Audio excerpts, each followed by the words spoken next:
Hello, Narnach here. Welcome back to Grim Dawn. So last episode we had a nice exploratory trip and we went down into the Black Sepulchre, which is all the way over there, I believe. So this time let's head towards the other side. Also in between episodes I did a little bit of double checking my gear and I upgraded my armor to this one. So this has a very strong bonus to all pets. It adds +2 to the Briarthorn level, and I've enchanted it with the Bindings of Bismiel. I think I recently completed it because I don't remember seeing it before, but it's awesome. It passively boosts all pets by 20% damage and 10% health. That's really nice. So slight change in build, so the pets should be even more effective than before, which is always a good thing. So let's see if we can achieve the next waypoint this time. Also unique enemy, Corpse Fire Reflective. Okay, that means I probably don't want to do a lot of damage to it myself. Also running into areas I haven't explored yet might not be the wisest of ideas. Okay. There. Well, pets certainly do a lot of damage. Also, Vesperia. I think I've seen you a couple times before. Let's say hello. I missed what? How can you miss a boss?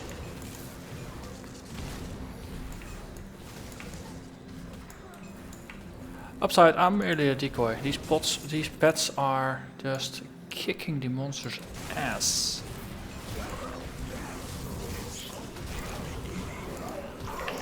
So for me, the trick is now even more going to be to just stay alive. Pets will handle things. I'm actually becoming a true Conjurer, rather than a Conjurer melee hybrid. That wasn't actually very good at melee. Well, I dealt a lot of damage, but I was a bit of a glass cannon. So that's certainly remedied.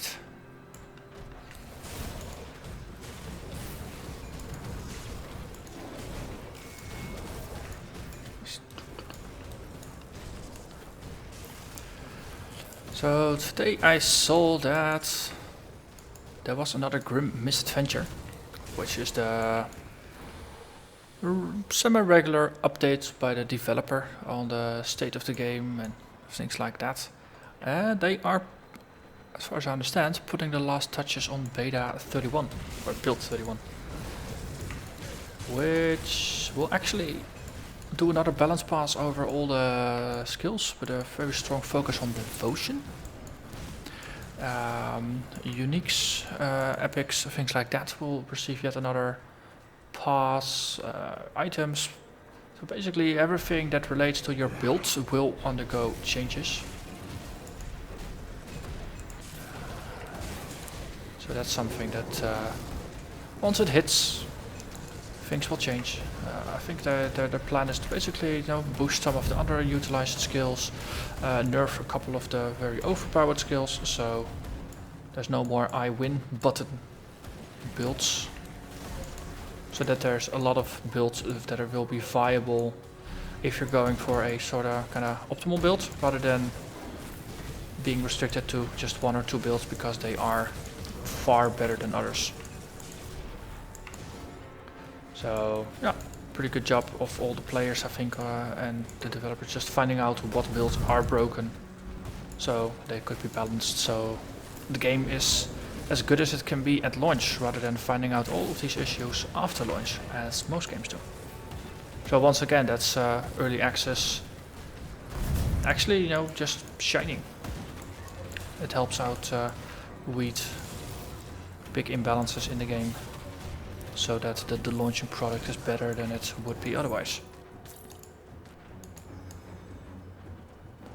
Also, I think they're putting a couple of revising the art on a couple of areas, especially some of the Act 1 areas around Burwich. I think they're No, I think along the Burbage outskirts, for example, it's becoming more of a foresty area as it was originally intended, but the art didn't allow for at the time. And keep in mind, Act 1 has been around the longest, of course. And in the beginning, it was only one developer, I think. Supplemented with maybe a couple of freelancers, but the team was really tiny in the beginning. Now, of course, they have grown. So they have a bit more budget to just put some more touches on just making things even nicer and shinier to be ready for launch. So they haven't actually released patch notes yet, it was just an announcement with a couple of screenshots. But usually when they release things like this, it means that the launch is actually pretty close. And no, if I think they were planning for a late February launch or mid-February launch. And so far they have always or often done launches at the end of the month. So I wouldn't be surprised if somewhere during this week a Grim Dawn patch 31 would land. It'd be kind of ironic if once again it lands just after I finish recording this episode, because that's actually what happened last time. I closed the game and then literally it started updating to beta 30. Okay, this is just art, not actually something with effect.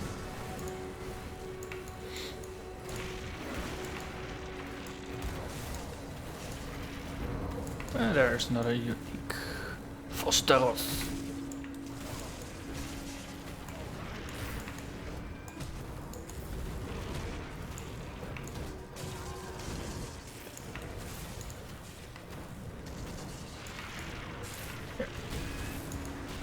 And loot. Soul Flayer. That's a sword, isn't it? I think I recognize it because it's a sword. It's a gun. I do have it already. I recognize the ether missiles. Just a bit off on what it was exactly. It's actually it doesn't really matter how I sort through things, because I no longer have epics in my inventory that I want to equip at some point. So I've already equipped them. So now I need more stuff that I eventually want to equip, or just outright equip. I wonder if there's an item set relevant to Conjurers, or at least to Summoners. I would settle for something relevant to Summoners. Only got a handful of set items and most of them aren't really relevant to my build.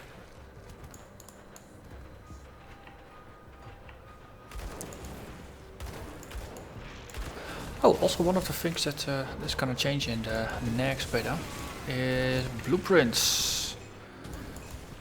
So right now any random blueprint will drop. So if you already have a number of blueprints, chances will increase that you do have that blueprint already and that you'll have a duplicate that you can just sell to a vendor then.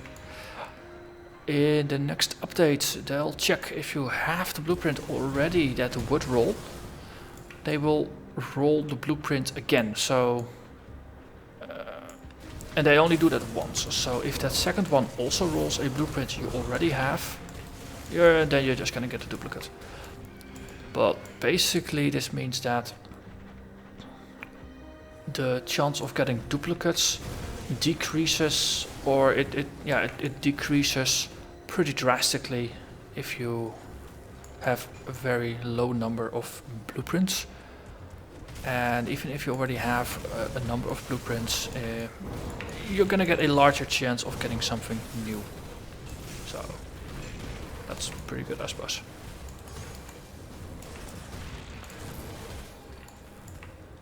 I mean, for example, if they do a strict reroll without any biasing or anything, and if, for example, you have half of all the blueprints, let's say the first roll comes up as a roll for a duplicate. So if they re-roll it again, that second re-roll is gonna have another 50% chance of rolling something that's not a duplicate. This portal has been possessed. That skill's not ready. Yeah.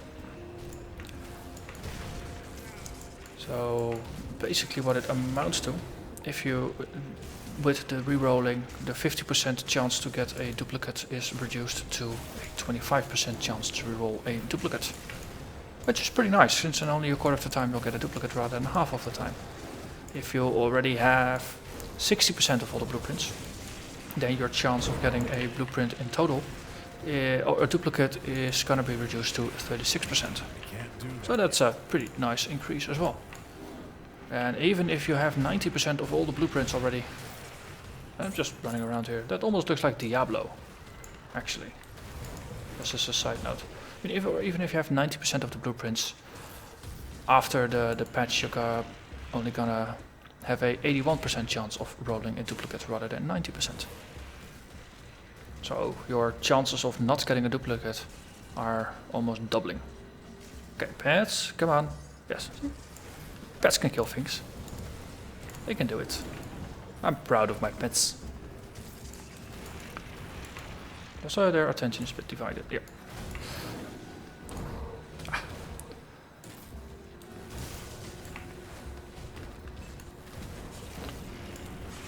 So I have bound pet attack to number 3 on my skill bar. The idea that I can actually send my pets to things that need attacking if need be.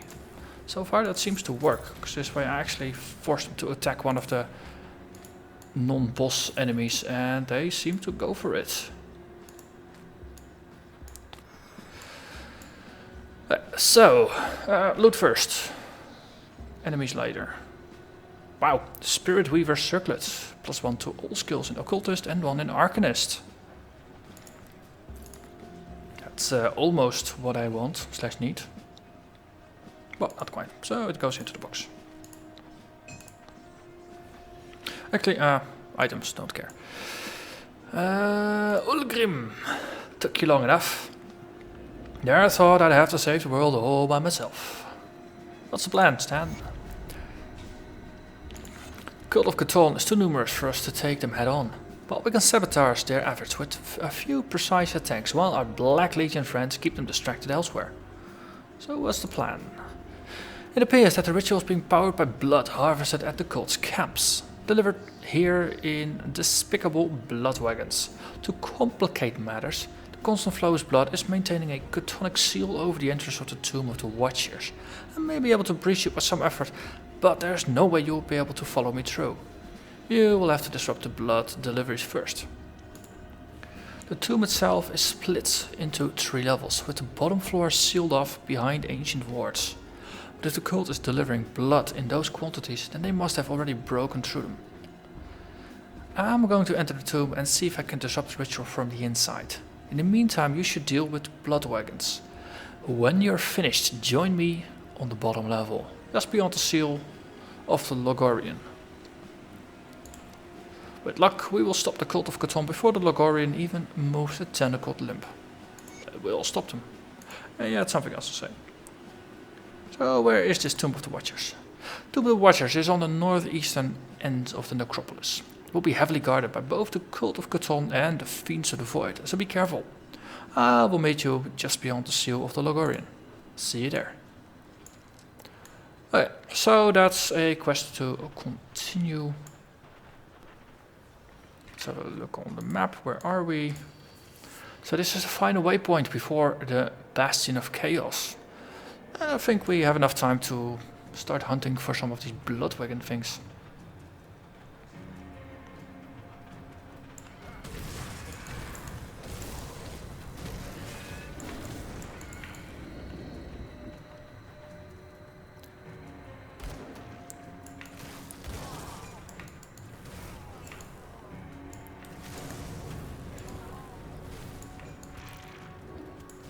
So we are getting closer and closer to the end. I mean, It might be that I actually finish the storyline before beta 30. It might be that I finish it just 1 or 2 episodes in, but I don't think it's gonna be very long anymore. So with that in mind, I have a question of you, dear watchers. What would you like to see next?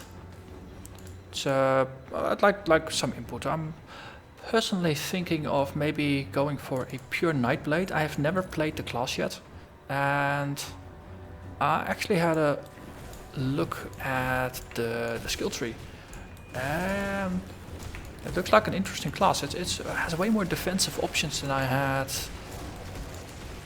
expected or remembered, or what have you not. And most of the time I don't really play assassin-y type characters, but I'm thinking a dual wielding Nightblade might be a ton of fun. Also, Everett the Bloodbound Burning.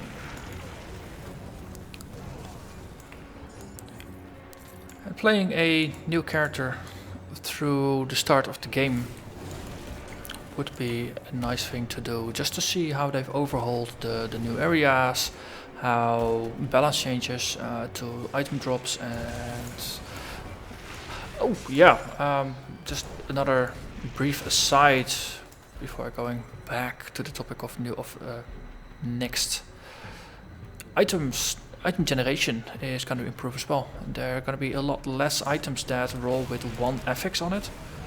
And rares will have an increased chance of rolling a double rare affix. So basically that means most items are going to be more powerful. So yellow items are going to be less useless. Yeah.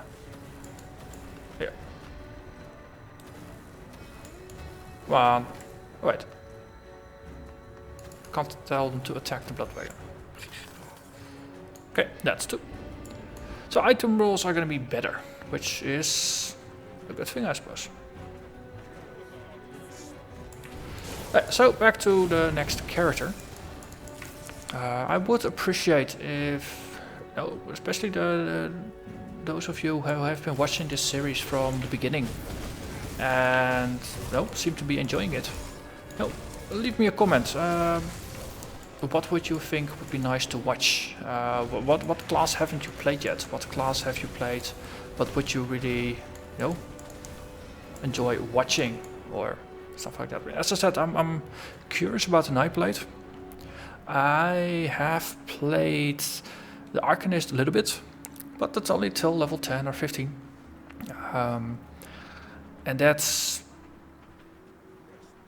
skill with the, let's see, fix this. I think this is onwards. And the skill with the replicating missiles, that also is a ton of fun. Okay, so Chthonic Rift, we shouldn't be there yet. We actually have to kill another of the Blood Wagons. So I wouldn't mind playing an Arcanist either. I've already played the Shaman, I've already played the Occultist, so I wouldn't want to play these as primary classes. Though, currently I'm playing a pet build. I only use the pet skills. Using the lightning strikes a little bit from the Shaman side, for example, but for the Warlock or the Occultist I don't really do a lot. So playing a caster Occultist would be an option as well, or playing a caster Occultist as a secondary class on something. Same but maybe for a secondary caster Shaman. On the other hand, if I go Nightblade, dual wielding Nightblade, would be nice to have something that actually synergizes with that. So a melee focused or a defensive focused. I mean, I actually had a look at on Grim just at different build options for the Nightblade, and basically you can play pure Nightblade class without problem, without ever actually spending points on any other class. There's just so much fun stuff in there that relates to two-handed skills or to dual wielding skills. And there's blade traps. It really hints very strongly of the Diablo 2 Assassin, which actually was a lot of fun. So, no, let me know. Do you think Nightblade would be something fun to watch? Is this something that might be even more fun? I really would appreciate comments on that. So, really feel free to leave a comment on this video or any of the upcoming videos. I mean, I read all the comments, I respond to all. And that's why I'm also just announcing it now, so that basically, over the coming week or two, people will be watching this video and they can still leave comments without me having to take a decision in 2 days. Since most people, they don't want to watch videos instantly, they watch a video, maybe some of them watch a video on the day it comes out, but others might wait a week or 2 weeks, after which the new views kinda fall off. So this way everybody who's watching this video basically before launch. Let's say I'm gonna start a new series after the game has launched, so that's probably the best one. So that's gonna be my launch video. So that way you know what time frame this will be in and when it's gonna be too late to leave a comment. So that's gonna be mid to late February. Crypt entrance. Okay, so what was that rift then, if this was the summoning of the Logorian?